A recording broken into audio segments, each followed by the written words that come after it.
All right, we are back with Positive Distance Radio and HALT and Call for Backup. This is Step 9, everybody. And Step 9, secular version. And we'll go with the old school version first. Jim McLintock is in the house. Come on back with Step 9. This is where the rubber meets the road, brother. This is one of the two most scariest steps in the 12 steps, Step 4 being the first, and Step 9 is another scary one. And then after people do them, they realize it wasn't so bad. They didn't know why they were so scared. Step 9, old school, make direct amends to such people wherever possible, except when to do so would injure them or others. Mike, how is your secular version different from that? Well, actually, it's almost identical because there's no God or anything related to it. It's made direct amends to such people wherever possible, except when to do so would cause more harm. So it's based the same thing. And we went through Step 8, right? So you've got your list in front of you and you're reviewing it. And this is where you've already talked to your sponsor, your support group, someone that you trust to guide you to make amends. And Step 9 is a tough one because you're going to go to face. I would highly suggest you don't email or text, right? I mean, that's just such a comfortable thing to do nowadays. Everybody's head is in their damn phones, and mine is too sometimes. But a lot of times I want to be mindful of where I'm at and what am I doing in that moment. If I'm working out, I'm working out. I'm not watching my phone. If it's that important, then maybe I should take care of that first before I start doing something else. Just like this Step 2, you've made a list of people that you have harmed. You talked that list over with someone that you trust that could guide you on what is and what is not appropriate to do. And then you get to make these amends. And I would suggest in person, face to face, maybe over a cup of coffee, dinner, who knows? And some of these amends, remember that if your list is long, which a lot of our lists are long, some of the people we can't get to right away. It's okay, right? You are going to be working on this throughout maybe the rest of your life. There's maybe some people that you can't get a hold of. If you make a good effort in trying to get a hold of them and reaching out to them, sometimes you won't be able to do it. So don't beat yourself up and say, I failed at the steps. It's not a failure. There's people in my life that I want to make amends to. It just hasn't got to that point where I'm able to. And Step 9 is now actually cleaning up the wreckage of our past. We go to the people we harmed. We take responsibility. We make things right, unless doing so could cause more harm. Some examples of that are, Mike, on my amends list is my grandma, and now she's 80 years old, and I stole her jewelry that my grandfather gave to her, and it was in our family for forever. And I know if I go to her and tell her, right now she thinks that someone broke into the house. She has no idea it was me. And I saw how it harmed her that suddenly this amazing piece of jewelry that meant so much to her, because, her husband, my grandpa, gave it to her, and now he's died, he's passed away, and it really hurt her back then. And so I think it would devastate her. It's not that I don't want to make amends. It's that she's older. Her health is a struggle.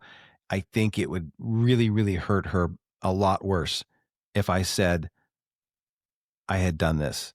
And so I have to figure a different way to make amends with her. What would you say to that, Mike, if someone explained it that way? Yeah. And if it's going to cause more harm to the person, then there's ways around that. There is a lot of different ways around that. You can write a letter to them. You can write a letter and not send it. You can write a letter and burn it. You can talk it over with a trusted person. You can make a living amends. And that's not the easy way out. A lot of us think, I'm going to make a living amends to everybody. Well, no, not necessarily. There's some where you have to look at it like, okay, maybe I'll make a living amends to them.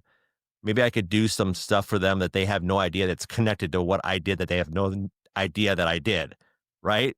Because it's going to cause more harm if I talk to them about it. Right. I'm going to make a living amends to them. Well, the big thing about it is this. When we get to step 9, and we talked about it earlier, and we reviewed about what an amends is and what's the difference between an amends and a sorry or an apology. I'm not looking for forgiveness. I have to go into it with the intention of truly from my heart, from inside job, remember, inside my heart, my trusted heart, my honest heart that I've been working on. Honesty, open-mindedness, and willingness, right? That's how it starts, how it works. I'm going to go into it like, look, I'm going to make amends to this person that I've harmed in the past. And face to face, I'm going to say, I'm working a positive program of recovery now. And I am got to the part in my recovery process that I'm making amends. I hurt you. This is what happened in the situation. This is what I experienced, and I am taking ownership of it. How do I make it right with you? And that's it. Mm-hmm. How do I make it right? Not, I'm sorry. Do you forgive me? Yeah, of course, it's nice to be forgiven by people. I forgive you. It's not a big deal. Let's just move on with our lives. No, I want to know, how do I make this right? Let's say this, Jim, example. We were kids. You and I were 15 years old. You had a motorbike. You taught me how to ride it. And on the weekends, we'd ride our motorcycle around. And then one weekend, you were out of town and the motorcycle was in your backyard. And I said, yeah, I'm just going to go take Jim's motorcycle. He wouldn't mind, right? And back then, we didn't have phones anyway. And I drove it around the block, and then I wrecked it by doing a wheelie and going off the side of a hill into a tree. So I took your motorbike and I slowly rolled it up. No one saw me. It was all wrecked and there's oil everywhere. And it was just like so damaged. I don't think it could be repaired again. I was a little bit broken up too. I dug a big hole and I buried it and I covered it up. And when you got back, where's my bike? Where's my bike? And I don't know, Jim. I don't know. I haven't seen it all weekend. You know, it must have been in your backyard. I was lying to you, right? I covered this up and I've been holding on to it until now, grown ass adult. And I come to you and I go, look, I'm working this good program of recovery, Jim. I want to make an amends to you. And this is the situation. Remember that motorbike that you had back when you were 15 years old and you thought someone stole it and I helped look for it and we were all like, bent out of shape? Yeah, I remember that, Mike. I go, well, Jim, it's still buried in the yard that I lived at. I buried it because I wrecked it and I stole it. How do I make this right with you? I'm making amends. And one of the things that's very important to prepare for when you make amends are the reactions of the people you've harmed. I might say to Mike, oh, Mike, no big deal. It's okay. I don't even remember it, to be honest with you, Mike, but thanks for coming clean. I appreciate it. Are you kidding? What a goofy thing you did back then. Why did you bury it? Why didn't you just come and knock on my door? It could be very gentle that way, or it could be something a lot worse. You know what, Mike? My dad bought me that bike and it was such a special gift to me, and go down that road. And so you prepare to get any kind of response. You might get this, hug it out. It's no big deal. Tell you what, Mike, buy me dinner. We'll call it even. Or you might get, you son of a bitch. I hate your guts. And I always thought you were shifty, and I always thought this, and I always wondered if it was you. And you know what? Now that it's proven, it just proves what a worthless piece of crap you are. Don't ever talk to me again. Leave me alone. If I ever see you again, I will kick the crap out of you. You might get that response, or a lot worse. I'm trying to edit myself right now. And to be prepared for that moment in time, whatever their reaction is their reaction. This is not about their reaction. This is about you being honest and coming clean and freeing yourself of this. One of the most amazing lessons, I learned a lot of lessons from watching movies, TV shows, music. watching animals, dogs and horses. I learned a lot. And one of the movies that's out there that I'll never forget, it's an old movie from the 80s or early 90s. It was called The Principal. And it had John Belushi's brother, Jim Belushi. And he becomes a principal of this really bad school, a lot of gang members and stuff. He goes around and he's meeting all the students. And here comes the badass gang member that is like responsible for all kinds of heinous things. He walks up to me because I'm Principal. I'll make up that. I'm Principal McLintock. Reaches his hand out and the guy goes, shh. And the principal does this. It's all right, man. I got another hand. That you can operate and go into it with your mindset of like, Mike may take my apology and he may not take it. Whatever he does, I will be okay with it. And Mike, I'm sorry you feel that way. If there's ever anything I can do to make it right with you, please let me know. And you exit out of it that way. You go back, you tell your sponsor. And one of the cool things about doing these amends is sometimes it's wise. We talk about the wolf pack, Mike. The strength of the wolf is the pack. Sometimes it's wise to not go into these alone. Mm-hmm. Sometimes our sponsor can come with us. A trusted person that's in recovery with us that can help us. I have so many stories, Mike, and so do you, about I'm going to go home and make amends now. This Step-9, I'm going home. I'm driving home, driving back to whatever city. And I'm already feeling like I want to use, even though I'm in recovery. The fear is getting to me. The lack of confidence is shaking me. The fact that I'm going to face into this. I'm actually, what else is worse? What's that? I'm going back into the old haunts. I'm going back into the old locations that will devastate me. Perhaps I shouldn't go alone. Perhaps I should take somebody with me to help me process this. And I know people, Mike, and you know this too. I know people that have pulled over and thrown up on the side of the road. It's so bad for them. It's so bad for them. They throw up and they start puking their guts out. And that's where wisdom kicks in. Okay, is this really wise to make the personal amends? Maybe now I should think about, maybe I shouldn't go into this situation. It's not that I'm scared. It's not that I'm trying to dodge the amends. It's just that this could be harmful for my recovery. I may want to think about a plan B in all of this. But the whole point is like, you don't have to go it alone when you make amends. You have people that can process it with you that know how to hold on to these kinds of things. So go into the amends. Plan A, I think it's going to go great. Plan B, it could go horribly. And I'm ready for either event. And if it goes horribly, I'm not going to get mad. Mm-hmm. The old Jim is gone. The new Jim is like, you know what? I don't blame you. And if you ever have a change of heart, please let me know. I will completely respect your wishes that I get the hell out of your life. I apologize, and I wish you and your family a great day. Exit. Stage left. Yeah. And you never know what's going to happen. And the big thing I have to remember is this: I'm not going to have expectations for it.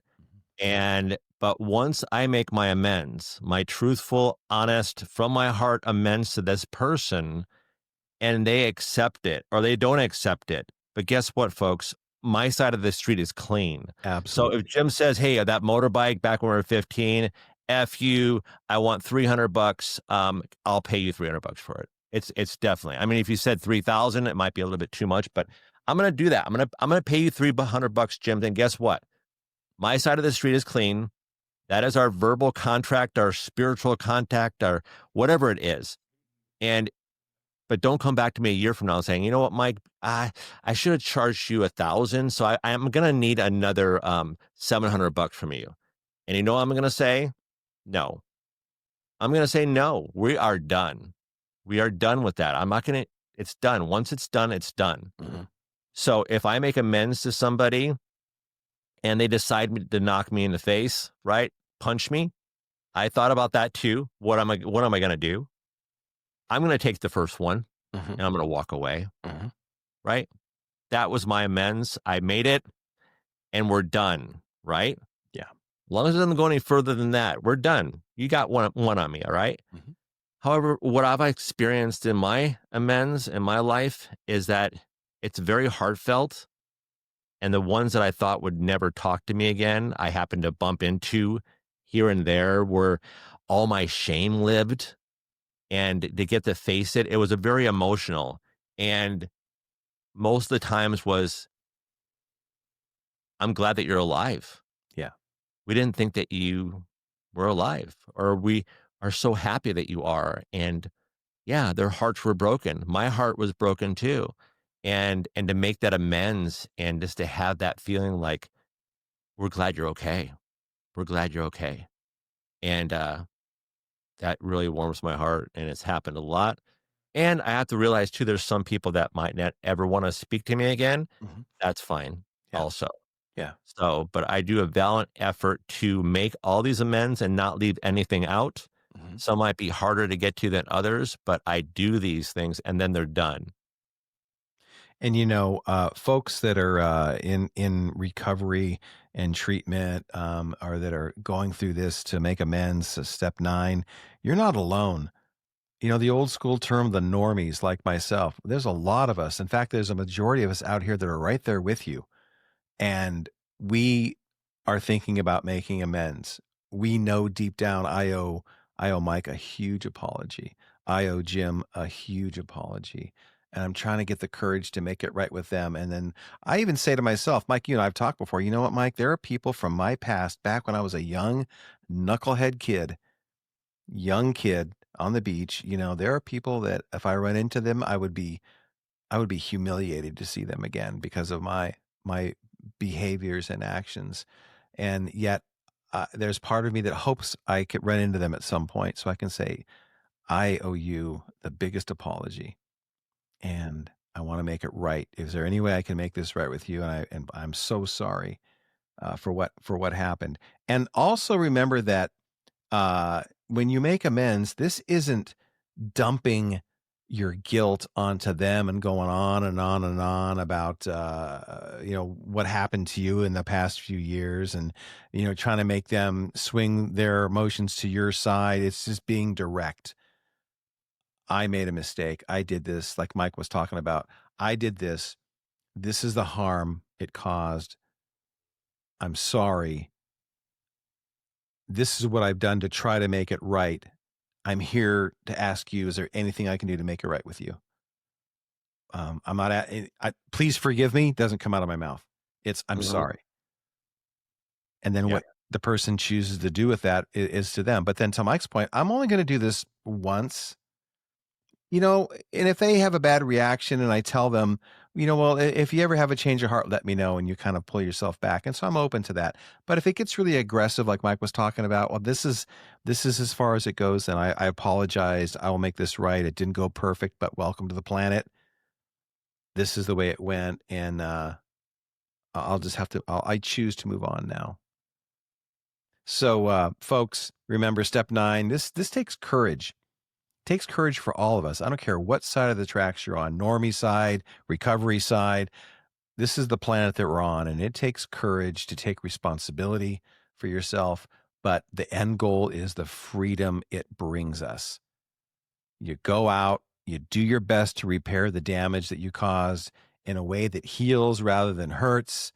You clean up the past, you restore your integrity, and you open your way to a new day, a new breath of fresh air, and the amazing freedom that goes on with that. You can hold your head high, you can walk with your shoulders high, you step into the next bright day of future, and you tell yourself, nice job. The old Jim would never have done this. The old Jim would have kept doing that. The new Jim is like, no, not so much anymore. I'm done with that. And I always say this, Mike, I've said it in other podcasts too, is that when I got into the clinical side of working in addiction and recovery, I have always been blown away by the folks that are in treatment and recovery, and the folks that are the counselors, the KDACs, the the techs, the technicians that are working there, the house managers, the assistant managers, all the folks that are in addiction and in recovery and are improving their lives. I have been blessed with more authentic grace, mercy, love, character, courage, favor than I have ever experienced from the normies out there. Mhm. There are plenty of great normies out there that I've met that are wonderful. But I have never been so embraced by my team members. It's embraced in a whole different way than you ever experience outside of that. And so therefore, the majority of my friends, the majority of my colleagues are in recovery. And I think it's great. And you think I know it all. I don't know. I learn from them. I have learned more from the folks that are in recovery, that have become counselors, that are the blood techs. What was the most simple response I got from one guy? One guy, he just started his road of recovery. He's a guy from Boston. He knows who he is. I'll try to impersonate his voice. If he ever hears us, he knows who I'm talking about because he knows what he said. Guys are coming in, they're bitching, moaning, and complaining, and he looks up at them and he goes, "Perhaps you should talk to your counselor about that." Period. End of story. Mhm. Doesn't own it, rolls with resistance. And I go, man, that's wicked. Perhaps you should talk to your counselor about that instead of owning it and getting all pissed off about it and getting into an insult contest, Yeah. Um, and then I learned from that when I was in a counselor, a therapist at a treatment facility. They're bitching and moaning, "Oh, you know what? So and so was doing this, and house manager's doing that, and vice president's doing this, or whatever it is." And I go, perhaps we should talk about that in therapy here. Maybe is that something you want to work on? No, you just want to bitch? Okay. Yeah, recovery is great for everybody, Jim, and I agree with you with all of that too. And if you're a normie, normie has to do with alcohol, that you can take it or leave it, basically. There's no normie in mental health issues. PTSD, there's no normies in PTSD. Either you believe that you don't have a problem, or you have a problem and you're willing to get help, or you have a problem and you're not willing to get help. And these steps can be worked with anybody, making amends. And yes, there's more genuine people in my life that have gone through these steps, that have worked on recovery for PTS, depression, anxiety, gambling, sex addiction, drugs and alcohol, of course, a combination of all those. These are the people that I have in my life that they're in active recovery. Some have fallen out, some have come back, and it's all good, right? We don't eat our own, right? We don't push people aside because they've violated our moral code. We don't have that. No, recovery is for everyone, Mhm. and we all make mistakes. We understand that, and we take care of each other. We make sure that we are able to reach out our hand if they're willing to reach out their hand to get help or to take them back out of that hole.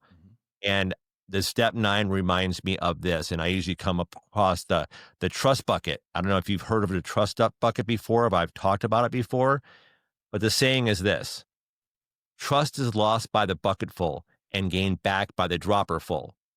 Meaning that before you got to where you are right now, you had a trust bucket, right? You still have it, but you kicked it over. And you might have kicked it over numerous times in your life, in your relationship. And it's all over the floor now. You can't sweep it under the rug. It's there. Okay, big deal. Leave it there. The big thing that you did, asking for help, walking in the doors of recovery, giving someone a call, giving someone a text, "I need help. Can you please, please, please guide me in the right direction?"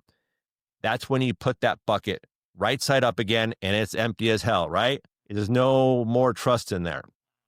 It's okay. It's okay. A lot of us fail to see it for what it really is. However, as you progress in your recovery, as you work these steps, 1 through 12, in order with someone that you trust, possibly a sponsor that's been through a program before, when you notice that you're incorporating these positive coping skills, these tools that you've had heard, these acronyms that you might remember what HAL means, remember what HALT means, remember what WAIT means. If not, you can look it up. But when you start remembering, put a drop in the bucket. That's a drop for you, right? No one's going to do it for you. No, I'm not going to put drops in your bucket. It's your bucket, man. You can start filling it up. And remember, it's going to take time. It's going to take time and distance, like Jim always talks about, time and distance away from it. Having patience, working on patience, right? It's not going to happen overnight. There's no magic pill that's going to help you, because I would have freaking had all of them by now, right? There's no magic pill that's going to help you.